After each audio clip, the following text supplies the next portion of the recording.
வணக்கம். Welcome to TNPSC Sarkar. இன்னைக்கு நம்ம இந்திய அரசியலமைப்புல வந்து ஒரு முக்கியமான டாபிக் வந்து பார்க்க போறோம். குடியுரிமை. இந்த குடியுரிமை வந்து நமக்கு ஸ்கூல் புக்ல வந்து ஒரே ஒரு லெசனா வந்து கொடுத்துருப்பாங்க. ஓகேங்களா? ஸோ அதுல இருக்க கண்டென்ட் வந்து ரொம்ப ரொம்ப கம்மி. பட் அது வந்து நம்ம குரூப் 1 லெவலுக்கு கொண்டு போக முடியாது. சரியா? பட் அந்த லெசனை வந்து நம்ம ஒரு தடவை பார்த்துக்கலாம். அடிஷ்னலா வந்து நான் ஆல்ரெடி உங்களுக்கு சொல்லியிருக்கேன். எந்த புக்கை ரெஃபர் பண்ணி உங்களுக்கு நான் அதை சொல்றேன் அப்படின்னு சொல்லிட்டு. ஸோ அந்த புக்கு கிடைச்சா வாங்கிக்கோங்க. அப்படி இல்லாட்டி இதோட பிடிஎஃப் வந்து உங்களுக்கு குரூப்ல அப்டேட் ஆயிருக்கும். சரியா? குரூப்ல போயிட்டு அதை டவுன்லோட் பண்ணி படிச்சுக்கோங்க. ரொம்ப ரொம்ப முக்கியமான டாபிக் இது. ஸோ இது வந்து இந்திய அரசியலமைப்பு பகுதி 2ல வந்து நமக்கு ஆர்டிக்கல் 5ல இருந்து 11 வரைக்கும் இருக்கக்கூடிய ஆர்டிகல்ஸ் வந்து நமக்கு குடியுரிமை பற்றி தான் சொல்லுது. ஸோ இந்த குடியுரிமை அப்படிங்கிறது எப்போ நமக்கு கிடைக்குது அப்படின்னு பார்த்தீங்கன்னா, இந்தியா வந்து குடியரசு ஆனதுக்கு அப்புறம். ஓகேங்களா? இந்தியா வந்து குடியரசு ஆடுறதுக்கு முன்னாடி வந்து நமக்கு இந்திய குடியுரிமை அப்படிங்கிறது வந்து கிடையாது. குடியரசு ஆனதுக்கு அப்புறம் நம்ம வந்து இந்திய குடிமகன் அப்படின்னு வந்து நம்ம சொல்லிக்கிறோம். ஸோ இந்த சரத்து 5, ஸோ சரத்து, ஆர்டிக்கிள், விதி எல்லாமே வந்து ஒண்ணுதான். சரியா? ஆர்டிக்கிள் 5 வந்து என்ன சொல்லுதுன்னா, அரசியலமைப்பு உருவாகிட்டு இருக்கும்போது நம்ம உறைவிட அடிப்படையில வந்து இந்திய குடியுரிமையை வந்து பெற்றுட்டு இருந்தோம். ஓகேவா? ஏன்னா அரசியலமைப்பு வந்து நமக்கு எப்போ வந்து நடைமுறைக்கு வந்துச்சு? 1950 ஜனவரி 26. ஸோ அதுக்கு முன்னாடி வரைக்கும் நம்ம வந்து உறைவிடத்தின் அடிப்படையில இந்திய குடிமக்களா இருந்தோம் அப்படின்னு வந்து சொல்லக்கூடியதுதான் வந்துட்டு ஆர்டிக்கிள் 5. அப்போ நமக்கு வந்து சுதந்திரம் வந்து நமக்கு தெரியும் இல்லையா? இந்தியா தனியா, பாகிஸ்தான் 2 இரு நாடுகளாக பிரிஞ்சுதான் நமக்கு வந்து சுதந்திரம் அப்படின்னு கிடைச்சிச்சு. பாகிஸ்தானுக்கு வந்து ஆகஸ்ட் 14 அன்னைக்கும், இந்தியாவுக்கு வந்து ஆகஸ்ட் 15 அன்னைக்கும் அடுத்த நாளும் சுதந்திரம் வந்து கிடைச்சிச்சு. அப்போ வந்து ஒரு ஒரு விஷயம் வந்து நடந்திருக்கும். என்னன்னா, மெஜாரிட்டி, அதாவது முஸ்லிம்கள் அதிகமா இருக்கக்கூடிய பகுதி வந்து பாகிஸ்தான் அப்படின்னும், இந்துக்கள் அதிகமாக இருக்கக்கூடிய பகுதி இந்தியா அப்படிங்கிற மாதிரியும் பிரிச்சிருப்பாங்க. அப்போ நிறைய இந்துக்கள் வந்து என்ன பண்ணிருப்பாங்கன்னா, பாகிஸ்தான்ல இருக்கிறதுக்கு பயந்துகிட்டு இந்தியாவை நோக்கி வந்திருப்பாங்க. அதே மாதிரி இந்தியாவுல இருக்கக்கூடிய முஸ்லிம்கள் வந்து நிறைய நெருக்கடிகள் இருக்கும். உள்நாட்டு கலவரங்கள் காரணமா, சரி நம்ம பாகிஸ்தான்ங்கிற முஸ்லீம் நாட்டுக்கு போயிடலாம்னு சொல்லிட்டு அங்க போயிருப்பாங்க. ஸோ அவங்களுக்கு எப்படி குடியுரிமை அப்படிங்கிறது வருது அப்படிங்கிறது பார்த்துட்டோம்னா, சரத்து 6. சரிங்களா? விதி 6 என்ன சொல்லுதுன்னா, பாகிஸ்தான்ல இருந்து இந்தியாவுக்கு குடிபெயர்ந்து வந்தவங்களோட குடியுரிமை சொல்றது சரத்து 6. சரத்து 7 அப்படிங்கிறது இந்தியாவில இருந்து பாகிஸ்தானுக்கு போயிருப்பாங்கல்ல, அவங்களோட குடியுரிமை சொல்றதுதான் வந்து சரத்து 7. ஓகேங்களா? அடுத்து சரத்து 8 என்ன சொல்லுதுன்னா, இந்தியாவுக்கு வெளியே இருக்கக்கூடிய இந்திய வம்சாவளியினர்கள் வந்து இருக்காங்கல்ல, அவங்க வந்து பதிவு செய்து கொள்றது மூலியமா குடியுரிமை வந்து பெறலாம் அப்படின்னு சொல்லக்கூடிய ஆர்டிகல் தான் சரத்து 8. ஓகேங்களா? அடுத்து சரத்து 9 என்ன சொல்லுதுன்னா, அயல்நாட்டு குடியுரிமை வந்து தானாக பெற்றவர் இந்திய குடியுரிமை வந்து இழந்துருவாங்க. இப்ப நான் இந்திய குடிமகன்னா, நான் வந்து ஒரு அமெரிக்காவோ, இங்கிலாண்டோ போயிட்டு நான் அங்க அவங்களோட சிட்டிசன்ஷிப் வாங்கிடணும்னா, என்னோட குடியுரிமை, இந்திய குடியுரிமை வந்து தானா வந்துட்டு ரத்து செய்யப்படும். சரியா? தானா வந்து போயிடும். அதை சொல்றதுதான் ஆர்டிகல் 9. ஆர்டிகல் 10 என்ன சொல்லுது அப்படின்னா, இந்திய குடியுரிமை தொடர்தல் பத்தியும், 11 என்ன சொல்லுதுன்னா, இந்த குடியுரிமைய வந்து திருத்தம் பண்றதுக்கும், அது ரிலேட்டடா சட்டம் இயற்றதுக்கும் பாராளுமன்றத்துக்கு அதிகாரம் இருக்கு அப்படின்னு சொல்லக்கூடிய ஆர்டிகல் தான் 11. சரியா? இது ஒரு தடவை ரீகால் பண்ணிடலாமா? ஸோ ஃபர்ஸ்ட் வந்து என்னது? அதாவது இந்தியா சுதந்திரம் வந்து அடைஞ்சிருச்சு. பட் அது குடியரசா வரல இல்லையா?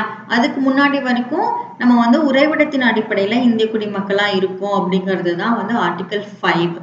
ஓகேவா? ஏன் இந்த ஆர்டிகல் 5ங்கிறது இங்க சொல்லப்படுது? நமக்கு வந்து குடியரசே ஆகல, அப்புறம் ஏன் நம்ம அந்த வந்து உறைவிடத்தின் அடிப்படையில குடியுரிமை வாங்கிட்டோம்னு ஏன் இதை நம்ம மென்ஷன் பண்றோம் அப்படின்னு பார்த்தோம்னா, நமக்கு அரசியலமைப்பு சட்டம் வந்து அக்செப்ட் பண்ணிக்கிட்டது வந்து 1949 நவம்பர் 26 அக்செப்ட் பண்ணியிருப்போம். பட் நடைமுறைப்படுத்துறதுக்கு 1950 ஜனவரி 26 வரும். அந்த இடைப்பட்ட காலத்துல வந்து ஒரு சில ஆர்டிகல்ஸ் வந்து உடனடியா நடைமுறைக்கு வந்திருக்கும். சரிங்களா?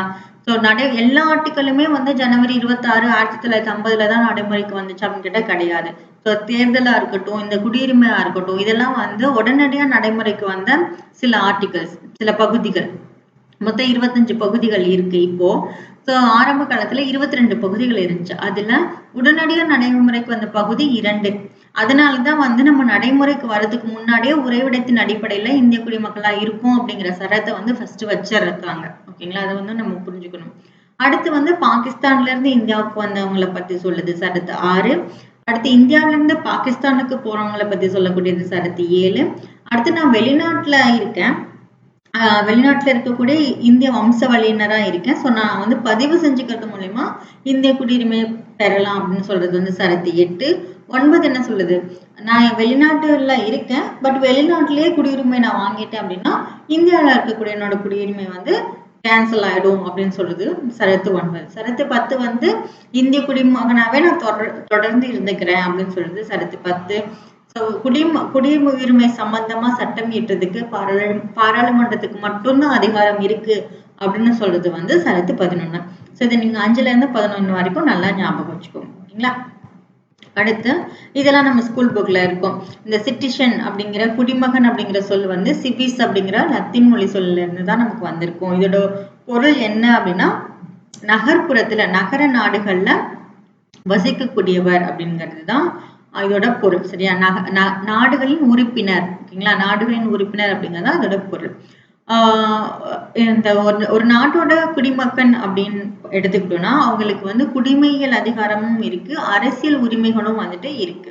ஓகேங்களா? ஒரு குடிமகனுக்கு எல்லா உரிமைகளும் அந்த நாட்டுல வந்து இருக்கு. அதுக்கான ஒரு ஒரு துருப்பிச்சுட்டு தான் அந்த குடியுரிமை அப்படிங்கிறது. ஓகேங்களா? சோ அந்த ஒரு குடிமகன் அப்படிங்கறது அவங்க விருப்பம் இருக்கிற வரைக்கும் ஒரு நாட்டோட குடிமகனா இருக்கலாம். அப்படி விருப்பம் இல்லைன்னா அடுத்த நாட்டோட குடிமகனா பதிவின் மூலமா மாறிக்கலாம். சரிங்களா? சோ அந்த குடியுரிமையை வந்து 2 விதமா வந்து பிரிக்கிறாங்க. இயல்பு குடியுரிமை, இயற்கை குடியுரிமை அப்படின்னு சொல்லிட்டு. சோ இயற்கைனா நமக்கு தெரியும், பிறப்பால தானாகவே குடியுரிமை வர்றது வந்து இயற்கை குடியுரிமை. இயல்பு குடியுரிமை அப்படின்னா விண்ணப்பித்து அப்ளிகேஷன் போட்டு குடியுரிமை பெறதுதான் வந்துட்டு இயல்பு குடியுரிமை. ஸோ இயற்கை இயல்பு அப்படின்னு 2ஆ வந்து பிரிச்சிருக்காங்க. ஓகேங்களா? இந்தியா நம்ம நாட்டுல வந்து எல்லாத்துக்குமே வந்து ஒற்றை குடியுரிமை தான். ஓகேங்களா? ஸோ ஒற்றை குடியுரிமை அப்படிங்கிறது தான் நமக்கு இருக்கு. 1949 நவம்பர் 26 நாளுக்கு முன்னாடி இந்தியாவுல இந்திய குடியுரிமை அப்படிங்கிறது கிடையாது. சரிங்களா? ஸோ அதனாலதான் அந்த ஆர்டிகல் 5 வந்து இங்க வந்து மென்ஷன் பண்ணிருக்காங்க. உறைவிடத்தின் அடிப்படையில இந்திய குடியுரிமை வந்து பெற்றிருக்காங்க அப்படின்னு சொல்லிட்டு. ஓகேவா? அடுத்து குடியுரிமை அப்படிங்கிற சொல்லுக்கு இந்திய அரசியலமைப்புல எங்கேயுமே வந்து டெஃபனிஷன் வந்து கிடையாது. ஓகேங்களா? ஸோ குடியுரிமைனா இதுதான் அப்படின்னா டெஃபனிஷன் வந்து கிடையாது. இந்தியாவோட குடியுரிமை வந்து எதை பேஸ் பண்ணி இருக்கு அப்படின்னா இங்கிலாந்து அரசியலமைப்புல இருக்கக்கூடிய ஒற்றை குடியுரிமை பேஸ் பண்ணி. ஸோ இங்கிலாந்துல வந்து ஒற்றை குடியுரிமை தான் நமக்கு. இதுவே அமெரிக்கால போனோம்னா 2 குடியுரிமை இருக்கும். சரிங்களா? ஸோ அவங்க வந்து ஓவராலா அமெரிக்க சிட்டிசன் அப்படிங்கிற ஒரு குடியுரிமை வச்சிருப்பாங்க. அது போல மாகாணங்களுக்குன்னு தனியா ஒரு குடியுரிமை இருக்கும். ஓகேங்களா? ஆனா இந்தியாவில வந்து அப்படி கிடையாது. நாடு ஃபுல்லா வந்து நம்ம எல்லாத்துக்குமே வந்து ஒரு குடியுரிமை தான். ஓகேங்களா?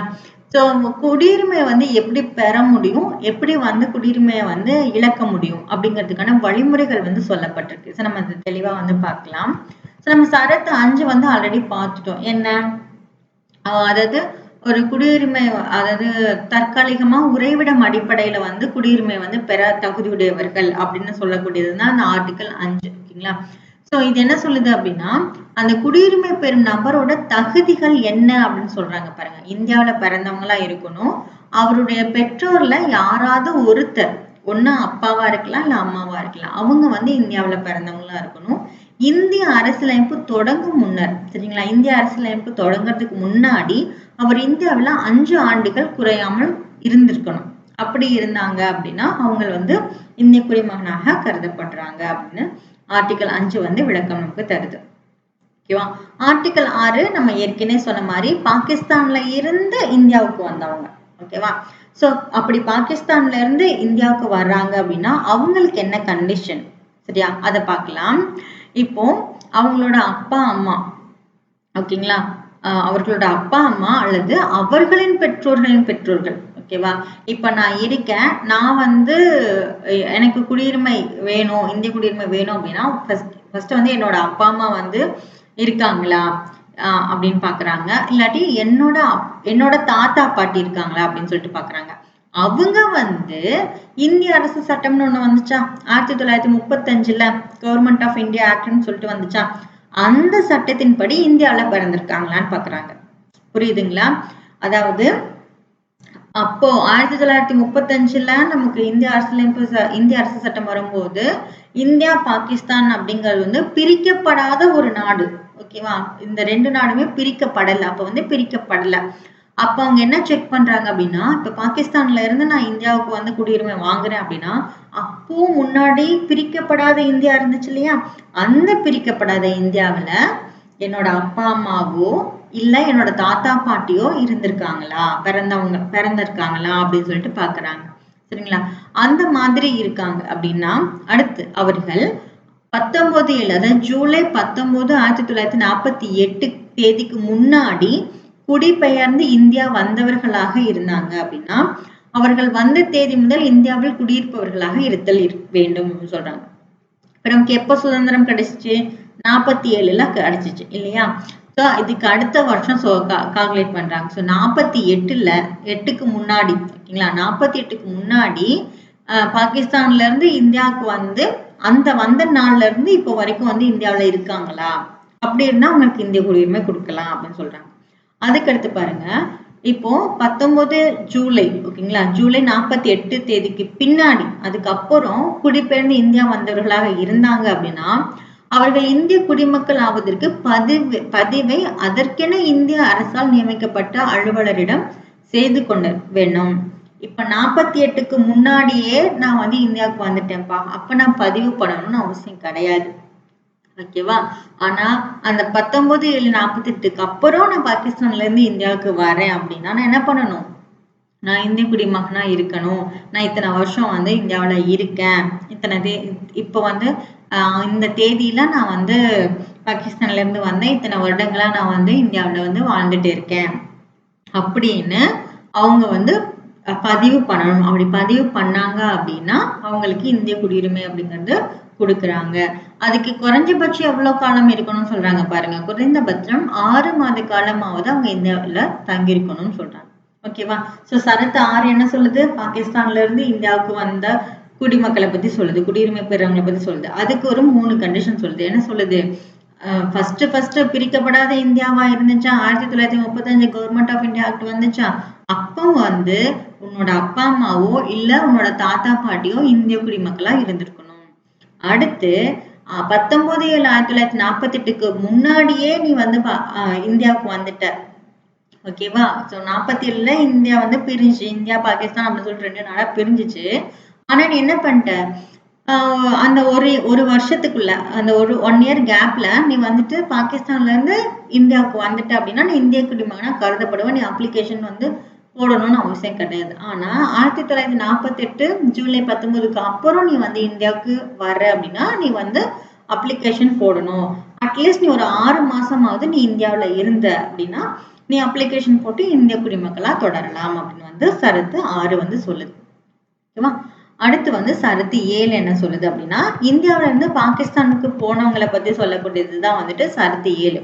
சோ இது பாருங்க, அவங்களுக்கு என்ன தகுதி அப்படின்னு பார்த்தோம்னா, இந்த சரத்தின்படி 1/3/1947 சரிங்களா? மார்ச் 1 1947 தேதிக்கு அப்புறம் இந்தியாவுல இருந்து பாகிஸ்தானுக்கு போறாங்க. ஓகேங்களா? அவங்க வந்து இந்திய குடிமக்களா கருதப்பட மாட்டார்கள். ஓகேவா? சோ நமக்கு எப்போ சுதந்திரம் கிடைச்சிச்சு? ஆகஸ்ட் 15 கரெக்டா? அப்போ ஆகஸ்டுக்கு முன்னாடியே மார்ச் 1ஆம் தேதிக்கு முன்னாடியே நீ வந்துட்டு இந்தியாவுல இருந்து பாகிஸ்தானுக்கு போயிட்ட. அப்ப நீ வந்து இந்திய குடிமகனா ஆக முடியாது. ஓகேவா? First point.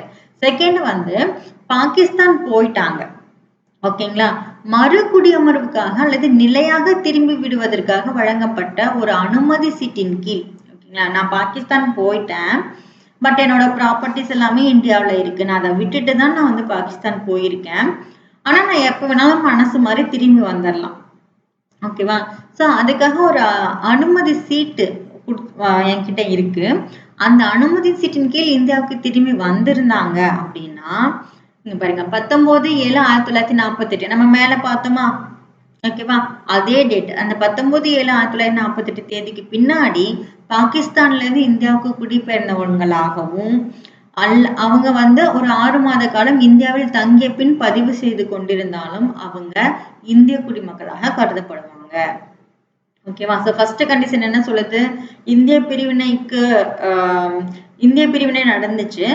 அப்போ வந்துட்டு நமக்கு சுதந்திரம் கிடைக்கிறதுக்கு முன்னாடி மார்ச் மாசம் 1ஆம் தேதியே நீ வந்து இந்தியாவை விட்டு போயிட்ட அப்படின்னா, பாகிஸ்தானுக்கு போயிட்டேன்னா நீ இந்திய குடிமகனா ஆக மாட்ட. ஆனா என்கிட்ட ஒரு நுழைவு சீட்டு இருக்கு. நான் வந்து பாகிஸ்தான் போயிட்டு மறுபடியும் திரும்பி வரலாம். டெம்பரவரியாவும் வரலாம், இல்ல நிலையாவும் நான் வந்து திரும்பி வந்துருவேன். இந்தியாவுக்கே திரும்பி வந்துருவேன். அப்படிங்கிற பட்சத்துல நீங்க வந்து பதிவு பண்ணாலும் நீங்க வந்து இந்திய குடிமக்களா கருதப்படுவீங்க. ஓகேங்களா? அப்படின்னு வந்து சரத்து 7 வந்து சொல்லுது. அடுத்து சரத்து 8 நம்ம என்ன பார்த்தோம்? வம்சாவளி மூலயமா இந்திய குடிமக்கள் ஆகிறத வந்து பார்த்தோம் இல்லையா? இதுல என்ன ஒரு கண்டிஷன் வந்து பார்த்துட்டீங்கன்னா, நான் இந்தியாவுல பிறந்து இந்தியாவுக்கு வெளியே வசிக்கக்கூடிய இந்திய வம்சாவளிகள் வந்து பதிவு செஞ்சுக்கணும். ஓகேங்களா? அது எப்படி பதிவு செய்யறாங்க அப்படின்னு வந்து இங்க எக்ஸ்பிளைன் வந்து பண்றாங்க. அதாவது இப்ப நான் வந்து வெளிநாட்டுல இருக்கேன். நான் வந்து இப்ப இந்திய குடியுரிமை வாங்கணும் அப்படின்னா நான் என்ன பண்ணணும் அப்படின்னா, என்னோட பெற்றோர், ஓகேவா, என்னோட அப்பா அம்மா இல்லாட்டி என்னோட தாத்தா பாட்டி வந்து பிரிக்கப்படாத இந்தியாவுல பிறந்தவங்களா இருக்கணும். நான் சொன்னேன்ல 1935ல ஒரு கவர்மெண்ட் ஆஃப் இந்தியா ஆக்ட் வந்துச்சா, அப்போ வந்து நம்ம இந்தியா பாகிஸ்தான் பிரியல. அப்போ இருந்த பிரிக்கப்படாத இந்தியாவுல என்னோட அப்பா அம்மாவோ இல்ல என்னோட தாத்தா பாட்டியோ பிறந்திருந்து இப்போ நான் வந்து வெளிநாட்டுல இருக்கேன் அப்படின்னா என்னோட முன்னோர்கள் வந்து இந்தியர்கள் தான் அப்படின்னு சொல்லி நான் வந்து பதிவு பண்ணி இந்திய குடியுரிமையை வந்து நான் வாங்கிக்கலாம். ஓகேங்களா? என்னோட பதிவு வந்து இந்திய தூதரகத்துல நான் வந்து பதிவு பண்ணணும். சரியா? அது சொல்றதுதான் வந்துட்டு சரத்து 8. ஓகேங்களா? சோ இப்ப வந்து பிரிக்கப்படாத இந்தியா அப்படின்னு நான் சொல்லிட்டதுனால இது வந்து இதுக்கு முன்னாடி அரசியலமைப்புக்கு முன்னாடி நீ பதிவு பண்ணணும், அரசியலமைப்புக்கு பின்னாடி அப்படிங்கிற கேள்விக்கு இங்க வந்து இடம் கிடையாது அப்படின்னு வந்து சொல்லியிருக்காங்க. அடுத்து சரத்து 9 என்ன சொல்லுது? அரசியலமைப்பு சட்டம் நடைமுறைக்கு வர்றதுக்கு முன்னாடி, ஓகேவா, எப்ப நடைமுறைக்கு வந்துச்சு? ஜனவரி 1 1950 அப்பதான் வந்து நடைமுறைக்கு வந்துச்சு. சோ அந்த நடைமுறைக்கு வர்றதுக்கு முன்னாடி இந்திய குடிமகன் வந்து தன்னிச்சையா ஒரு வெளிநாட்டு குடியுரிமையை வாங்கிட்டாரு அப்படின்னா அவரு வந்து இந்திய குடியுரிமை இழக்கிறாரு. ஓகேங்களா? இப்பவுமே அப்படிதான். சோ நம்மளோட இந்திய குடியுரிமை வந்து வெளிநாட்டுல நம்ம போய் இருக்கோம், அங்கேயே கிரீன் கார்டு வாங்கி செட்டில் ஆயிட்டோம், அவங்களோட குடியுரிமை நம்ம வாங்கிட்டோம்னா நம்மளோட குடியுரிமை அப்படிங்கிறது வந்து கேன்சல் ஆயிடும். ஓகேவா? அடுத்து சரத்து 10 என்ன சொல்லுது? அந்த குடியுரிமை வந்து எப்படி நம்ம வந்து தொடர்ந்து எடுத்துட்டு வரோம் அப்படிங்கிறது தான். சரிங்களா? சரத்து 5ல இருந்து 8 வரையிலான விதிகளின் கீழ் இந்திய குடிமக்களாக இருக்கும் ஒவ்வொருவரும் தொடர்ந்து இந்திய குடிமக்களாவே தான் இருப்பாங்க அப்படின்னு சொல்லுது. ஏன் இங்க நம்ம 9 வந்து சேர்க்கல? நம்ம வேற ஒரு நாட்டோட குடியுரிமை வாங்கிட்டா இந்த குடியுரிமை கேன்சல் ஆயிடும்ல. அப்ப 5ல இருந்து 8 வரைக்கும் இருக்க விதிகளின் படி யாரு இந்திய குடிமகனா தன்னை பதிவு பண்ணிக்கிறாங்களோ இருக்கிறாங்களோ அவங்க வந்து கடைசி வரைக்கும் இந்திய குடிமக்களாவே தான் தொடருவாங்க. அடுத்து சரத்து 11 என்ன சொல்லுது? இந்திய அரசியலமைப்பு தொடங்கப்பட்டதுக்கு அப்புறமா குடியுரிமை பெறுதல் மற்றும் குடியுரிமை இழத்தல் போன்ற குடியுரிமையை ஒழுங்குபடுத்த, ஓகேங்களா, சோ எந்தெந்த கண்டிஷன் மூலமா குடியுரிமையை பெறலாம், எந்தெந்த கண்டிஷன் மூலமா குடியுரிமை இழக்கலாம் அப்படின்னு விதிகள் வந்து போடுறதுக்கும், குடியுரிமையை வந்து அந்த சரத்துக்களை வந்து திருத்தறதுக்கோ இல்ல ஒரு சரத்தை வந்து அடிஷனலா வந்து ஆட் பண்றதுக்கோ முழு அதிகாரம் யாருக்கிட்ட இருக்கு அப்படின்னு பார்த்தோம்னா பாராளுமன்றத்துக்கிட்ட தான், பார்லிமெண்ட் கிட்ட தான் வந்துட்டு இருக்கு. ஓகேங்களா? சோ இது அடிப்படையில தான் 1955ல இந்திய குடியுரிமை சட்டம் அப்படிங்கிறது வந்து இயற்றப்பட்டுச்சு. இந்த இந்திய குடியுரிமை சட்டத்தின் படி ஒருத்தர் வந்து குடியுரிமை பெறணும் அப்படின்னா 5 ரீசன் வந்து இருக்கணும். அதே மாதிரி 3 ரீசன் வந்து இருந்தா குடியுரிமை வந்து இழக்க முடியும். சோ என்னென்ன ரீசனுக்காக குடியுரிமை பெறலாம் அப்படின்னு பார்த்தோம்னா, ஃபர்ஸ்ட் வந்து பிறப்பால் குடியுரிமை பெறுதல். சோ நான் இந்தியாவிலே தான் பிறக்கிறேன் அப்படின்னா நான் வந்து இந்திய குடிமகன் தான். அடுத்து வம்சாவளியால் குடியுரிமை பெறுதல். ஓகேங்களா? வம்சாவளி அப்படிங்கிறது நமக்கு எங்க ஆர்டிக்கல்ல வந்துச்சு? ஆர்டிக்கல் 8ல நம்ம பார்த்தோமா? ஓகேவா? அதை இன்னும் டீட்டெயில்டா இந்த இந்திய குடியுரிமை சட்டம் அப்படிங்கிறது சொல்லியிருக்கோம். ஓகேவா? அடுத்து பதிவு செய்தல் மூலமா குடியுரிமை பெறுதல், அப்புறம் பிரதேசங்களை இணைத்தல் மூலமா. இப்ப நமக்கு பக்கத்து நாடு வந்து நேபாளம் இருக்குன்னு வச்சுக்கோங்களேன். இப்ப நம்ம ஒரு போரின் மூலமாவோ இல்ல ஏதோ ஒரு ராணுவ நடவடிக்கை மூலமா நேபாளத்தை வந்து நம்ம நாட்டோட இணைச்சிட்டோம்னா அங்க இருக்க மக்கள் ஆட்டோமேட்டிக்கா இந்திய குடிமக்கள் ஆயிடுவாங்க. சரிங்களா? ஏதாவது ஒரு ரீசன் மூலமா ஒரு பகுதியை வந்து நம்ம நாட்டோட இணைக்கிறோம் அப்படின்னா அங்க வாழக்கூடியவங்க இந்திய குடியுரிமை ஆயிடுவாங்க. அடுத்து இயல்பு குடியுரிமை பெறுது. இயல்பா வந்து பதிவு பண்றது மூலமா குடியுரிமை வந்து பெறுது. ஸோ ஃபர்ஸ்ட் பிறப்பால் குடியுரிமை பெறுதல் வந்து பார்ப்போம். இப்போ வந்து ஜனவரி, அதாவது நம்ம இந்தியா வந்து குடியரசு நாடு ஆயிருச்சு. சரியா? 1950 ஜனவரி 26ல இருந்து 1987 ஜூன் 30 வரை. ஓகேங்களா? இந்த காலகட்டத்துல இந்தியாவுல பிறந்த குழந்தைங்க அவங்களோட பெற்றோர்கள் எந்த நாட்டாக இருந்தாலும் சரி, அவங்க வந்து இந்திய குடிமகனாக தான் கருதப்படுவாங்க அப்படின்னு சொல்றாங்க. சரியா? சரி, இப்போ வந்து என்னோட எயிட் வந்து என்ன சொல்லுச்சு, என்னோட பெற்றோர்களும் என்னோட தாத்தா பாட்டி எல்லாமே இந்தியாவுல பிறந்திருக்காங்க, நான் மட்டும் வெளிநாட்டுல இருக்கேன் அப்படின்னா நான் பதிவு பண்ணி இந்திய குடியுரிமை வாங்கிக்கணும் அப்படின்னு சொல்லிட்டா. இங்க பிறப்பால் குடியுரிமை வந்து என்ன சொல்றாங்கன்னா, நான் இந்தியாவுல பிறக்கிறேன், ஆனா என்னோட அப்பா அம்மா வந்து வெளிநாட்டுல இருந்தவங்க. புரியுதுங்களா? அப்ப 1950 ஜனவரி 26ல இருந்து 1987 ஜூன் 30 வரைக்கும் இந்தியாவில் பிறந்த குழந்தைகள் வந்து அவர்கள் பெற்றோர்கள் எந்த நாட்டை சேர்ந்தவர்களாக இருந்தாலும், இங்க பாருங்க, பிறப்பின் அடிப்படையில அவங்களுக்கு வந்து இந்திய குடியுரிமை, அந்த குழந்தைக்கு வந்து இந்திய குடியுரிமை அப்படிங்கிறது கிடைக்குது. அடுத்து இந்த டேட்டுக்கு முன்னாடி பிறந்தாங்கன்னா, சப்போஸ் 1987 ஜூலை 1ஆம் தேதிக்கு அப்புறம் இந்தியாவுல வந்து ஒரு குழந்தை பிறக்குது. ஓகேங்களா? ஆனா அவங்க பெற்றோர்கள்ல வந்து யாராவது ஒருத்தராவது இந்திய குடியுரிமையா பெற்றிருக்கணும். ஓகேங்களா? இந்த டேட்டுக்கு முன்னாடி என்னோட பெற்றோர்கள் எந்த நாட்டை சேர்ந்தவங்களா இருந்தாலும் எனக்கு இந்திய குடியுரிமை அப்படிங்கிறது கிடைக்கும். ஆனா 1987 ஜூன் 30க்கு அப்புறம் நான் பிறக்கிறேன்னா, என்னோட அப்பா இல்லாட்டி அம்மா இந்த 2 பேர்ல யாராவது ஒருத்தர் வந்து இந்தியரா இருக்கணும். இந்திய குடியுரிமை அவங்களுக்கு இருக்கணும். ஓகேங்களா? அடுத்த பாயிண்ட் பாருங்க. 2004 டிசம்பர் 3ஆம் தேதிக்கு பின்னாடி இந்தியாவில் பிறக்கக்கூடிய குழந்தைகளுக்கு குடியுரிமை பெறணும் அப்படின்னா, என்னோட அப்பா அம்மா 2 பேருமே இந்திய குடிமகளா இருந்தாதான் எனக்கு குடியுரிமை கிடைக்கும். ஓகேங்களா? 2004 டிசம்பர் 3க்கு அப்புறம் இந்த 3 தேதியை வந்து நீங்க ஞாபகம் வச்சுக்கணும். ஒண்ணு வந்து 1950 ஜனவரி 26 நமக்கு வந்து குடியரசு தினம் ஞாபகம் வச்சுக்கோங்க. அந்த குடியரசு தினத்துல இருந்து 1987 ஜூன் 1 வரைக்கும் அதுக்குள்ள வந்து பிறந்துட்டாங்க அப்படின்னா, அவங்களோட பெற்றோர்கள் எந்த வெளிநாட்டுல வேணாலும் இருக்கலாம், தப்பு கிடையாது. அம்மா அப்பா 2 பேருமே வெளிநாட்டுல கூட இருக்கலாம், வெளிநாட்டவரா இருக்கலாம். சப்போஸ் அந்த 1987 ஜூன் 1க்கு அப்புறம் ஒரு குழந்தை பிறக்குதுன்னா, ஒண்ணு அப்பா இந்தியரா இருக்கணும், இல்ல அம்மா இந்தியரா இருக்கணும். ஓகேங்களா? அடுத்து 2004 டிசம்பர் 3க்கு அப்புறம் ஒரு குழந்தை பிறக்குன்னா, அவங்க அப்பா அம்மா 2 பேருமே வந்து இந்திய குடியுரிமை வாங்கியிருக்கணும். அப்பதான் வந்து அந்த குழந்தைக்கு இந்திய குடியுரிமை அப்படிங்கிறது வந்து கிடைக்கும். சரிங்களா? அடுத்து வந்து இதுல ஒரு ட்விஸ்ட், எதுக்காக இது வந்து சொல்றாங்க அப்படின்னு வந்து பாத்துட்டோம்னா, பெற்றோரில் ஒருவர் இந்திய குடியுரிமை பெற்றவராகவும் மற்றொருவர் சட்டவிரோதமாக இந்தியாவிற்குள் இடம்பெயர்ந்தவராக இல்லாமல் இருக்கணும் அப்படின்னு சொல்றாங்க. இப்ப அவங்க வந்து 2 பேருமே இந்திய குடிமக்களா இருக்கணும்.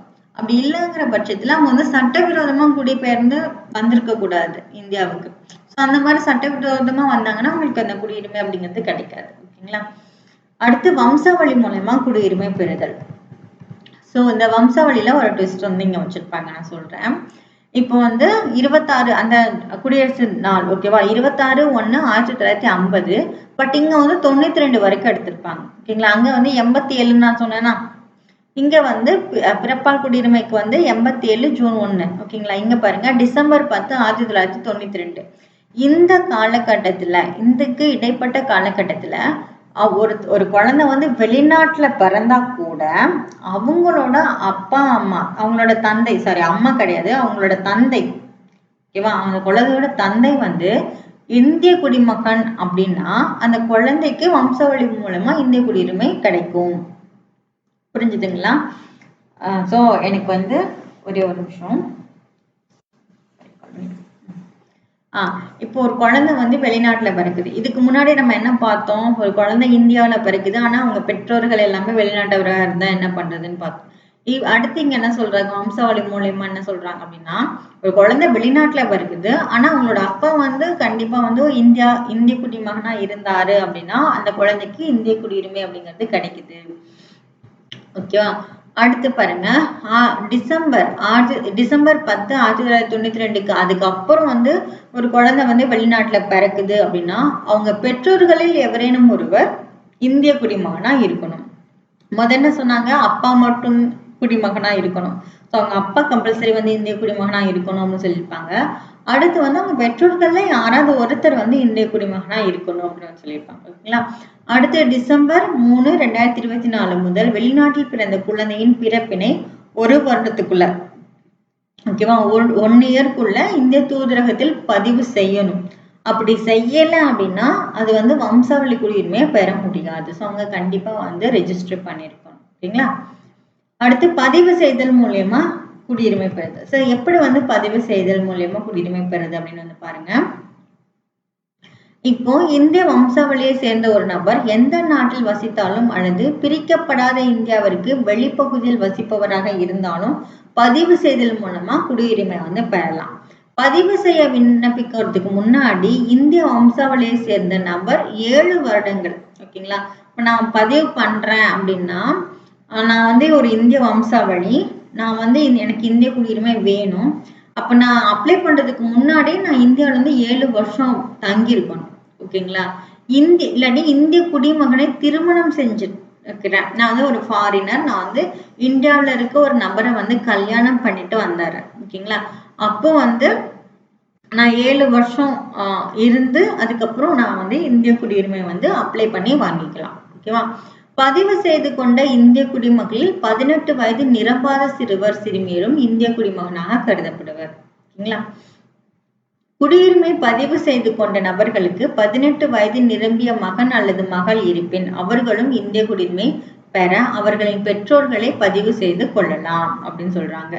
குடியுரிமை பதிவு விண்ணப்பத்திற்கு 1 வருடத்துக்கு முன்பாக இந்தியாவில் வசித்து வரும் 18 வயது அடைந்தவர்கள் தங்களை வெளிநாட்டு வாழ் இந்தியர்களாக தொடர்ந்து 5 வருடம் பதிவு செய்திருந்தால் கீழ்கண்ட முறைகளில் இந்தியாவில் வசிப்பவர்கள் என்று எடுத்துக்கொள்ளலாம். என்ன அப்படின்னா, விண்ணப்பம் இப்ப வந்து பெரியவங்களுக்கு கிடையாது, 7 வருஷம் அவங்க தங்கணும்னு சொல்லிட்டாங்க. இப்ப வந்து 18 வயது நிரம்பியவங்க இருக்காங்க, ஓகேங்களா?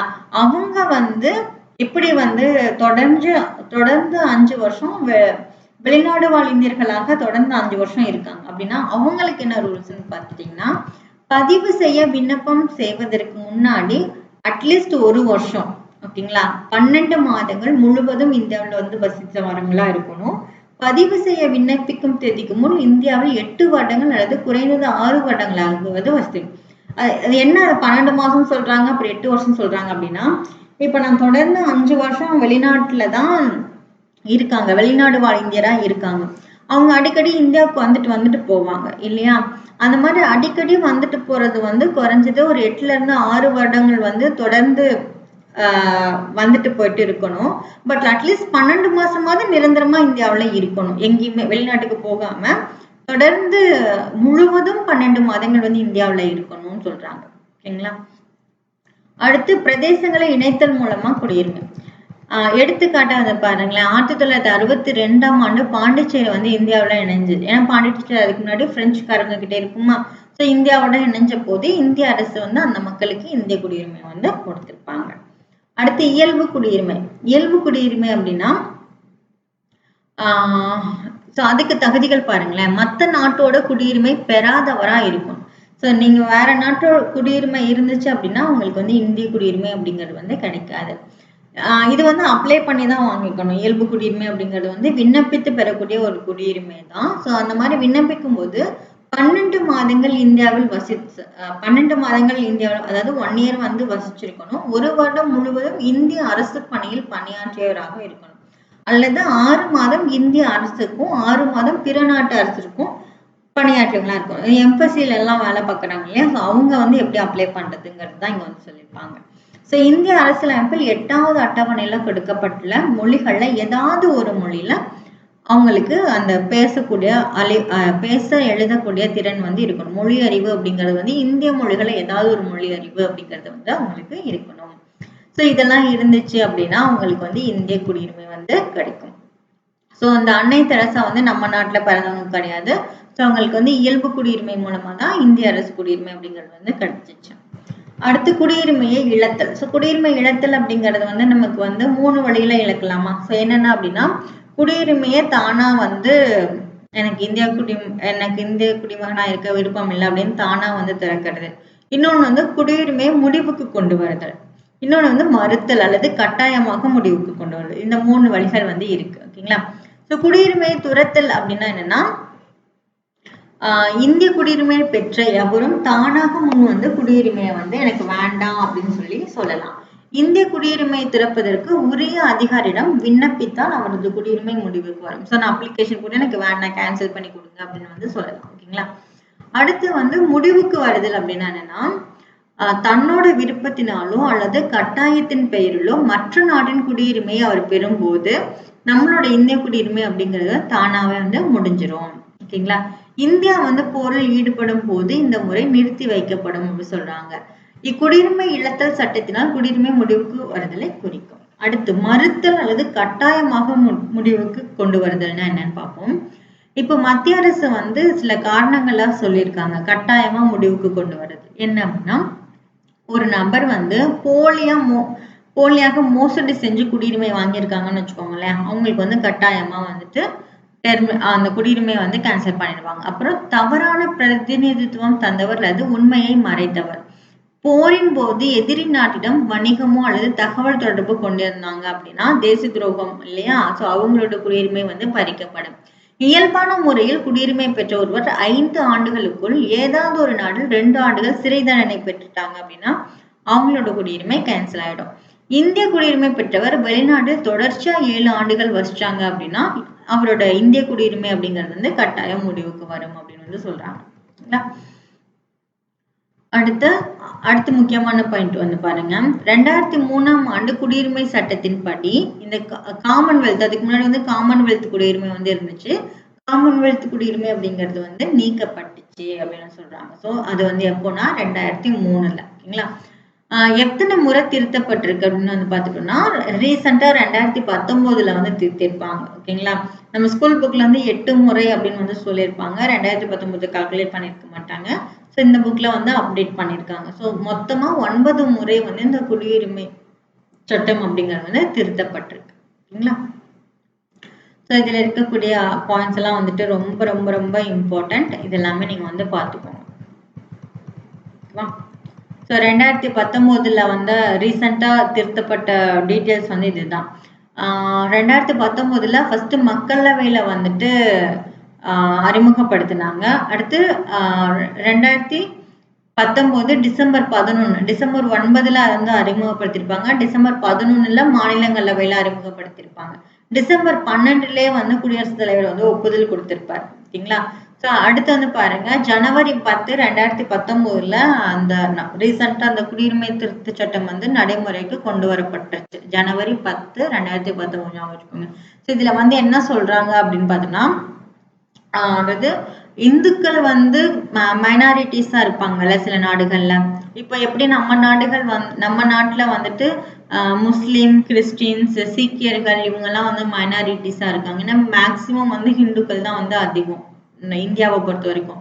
இதே மாதிரி இந்துக்கள் வந்து மைனாரிட்டிஸா இருப்பாங்கல்ல அந்த நாடுகள், இப்ப பாகிஸ்தான் எடுத்துட்டா முஸ்லிம்ஸ் அதிகம், இந்துக்கள் வந்து கொஞ்சம் பேர் தான் இருப்பாங்க. அதே மாதிரி வங்காளதேசம் மற்றும் ஆப்கானிஸ்தான் இந்த நாடுகள்ல இருந்து 31 டிசம்பர் 2014க்கு முன்னாடி இந்தியாவில் வந்து குடியேறி இருப்பாங்க. இதுல இஸ்லாமியர் அல்லாத இந்துக்கள், ஏன் வந்து இஸ்லாமியர் அல்லாத இந்துக்கள், சீக்கியர்கள், சமணர்கள் நீங்க மென்ஷன் பண்ணிருக்காங்கன்னா, இந்த நாடுகளை வந்து இஸ்லாமியர்கள் வந்து மெஜாரிட்டி. ஓகேங்களா. அதனால அவங்கள சேர்த்துக்கல. அது அல்லாத இந்துக்கள், சீக்கியர்கள், சமணர்கள், பௌத்தர்கள், பார்சிகள், கிறிஸ்துவர்களுக்கு இந்திய குடியுரிமை வந்து கொடுக்கலாம் அப்படின்னு வந்து சொல்லப்படுது. இது வந்து கொஞ்சம் என்ன சொல்றது, இது வந்து நம்ம அரசியலமைப்பு சட்டத்துக்கு கொஞ்சம் முரண்பாடா தெரியும். ஏன் அப்படின்னா, இப்ப நமக்கு வந்து ஆர்டிகல் 14 வந்து என்னது, சட்டத்தின் முன்னாடி எல்லாம் சமம் சொல்லுது. ஆர்டிகல் 15 வந்து என்ன சொல்லுது, மதம், மொழி, இனம் அடிப்படையில பாகுபாடு காட்டக்கூடாது அப்படின்னு சொல்லுது. ஸோ இந்த மாதிரி சட்டங்களை வச்சு பார்க்கும்போது இது கொஞ்சம் மாறுபட்டு இருக்குமோ அப்படிங்கிற மாதிரி நமக்கு தோணும். பட் இது வந்து எதனால இஸ்லாமியர் அல்லாத அப்படின்னு சொல்லியிருக்காங்க அப்படின்னா, அந்த நாடுகள்ல மெஜாரிட்டி இஸ்லாமியர் தான். ஸோ அவங்க அப்படி இருக்கிறதுனால மைனாரிட்டிஸ் வந்து துன்புறுத்தப்படுறாங்க. ஸோ அந்த மாதிரி துன்புறுத்தப்பட்ட மைனாரிட்டிஸ் வந்து அகதியாவோ இல்ல அடைக்கலத்துக்காகவோ வந்துட்டு இந்தியாவுக்கு வர்றாங்கன்னா அவங்களுக்கு நம்ம இந்திய குடியுரிமை கொடுக்கணும் அப்படிங்கிறதுக்காக இதை கொண்டு வந்தாங்க. பட் எதுவோ ஆக மொத்தம் இந்த திருத்த சட்டம் நடைமுறைக்கு வந்துருச்சு, நம்ம அதை அக்செப்ட் பண்ணிக்கிட்டோம். ஓகேங்களா. அதே மாதிரி உள்நாட்டு நுழைவு சீட்டு மூலம் பாதுகாக்கப்பட்டு வரக்கூடிய அருணாச்சல பிரதேசம், நாகாலாந்து, மிசோரம் ஆகிய மாநிலங்களுக்கு இந்த சட்டத்திலிருந்து விலக்கு அப்படிங்கிறது அளிக்கப்பட்டது. சரிங்களா? ஸோ இது வந்து நமக்கு பிடிஎஃப் வந்து உங்களுக்கு குரூப்ல நான் வந்து அப்டேட் பண்ணியிருப்பேன். இதை நீங்க ஒரு தடவை நல்லா பார்த்துக்கோங்க. ஸ்கூல் புக்ல அந்த ஒரு லெசன் இருக்குன்னு சொன்னேன் இல்லையா, அதையும் நீங்க வந்து ரீட் பண்ணிக்கோங்க. ஓகேவா?